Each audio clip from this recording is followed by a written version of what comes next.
রঙিন টুনিপুর শহরে থাকত ৩ বন্ধু, খরগোশ টুকটুক, বিড়াল মিনি আর ছোট ভালুক গুলু। নতুন বছর আসতে আর মাত্র একদিন বাকি ছিল। শহর জুড়ে ঝলমলে আলো, বেলুন আর রঙিন ব্যানার, চারদিক ছিল আনন্দে ভরা। টুকটুক বলল, এই বছর আমরা সবচেয়ে বড় নিউ ইয়ার পার্টি করব। মিনি বলল, আমি সুস্বাদু কেক বানাবো। গুলু বলল, আর আমি আকাশ ভরিয়ে দেব রঙিন আতশবাজিতে। হঠাৎ সব আলো নিভে গেল, পুরো শহর অন্ধকারে ঢেকে গেল। মিনি বলল, ও না, এখন কি হবে? টুকটুক বলল, ভয় পেও না, আমরা একসাথে থাকলে আলো ফিরে আসবেই। তারা তখন জোনাকি পোকা জড়ো করল, মোমবাতি জ্বালালো আর হাতে হাতে লণ্ঠন ধরল। ধীরে ধীরে টুনিপুর আবার আলোয় ঝলমল করতে লাগলো। ঠিক তখন ঘড়িতে 12টা বাজল।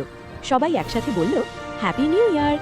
আকাশে রঙিন আতশবাজি ফুটে উঠল, মিনি কেক কাটল, গুলু নাচতে লাগলো আর টুকটুক হাসতে হাসতে বলল, নতুন বছর মানে নতুন হাসি, নতুন স্বপ্ন আর নতুন আনন্দ।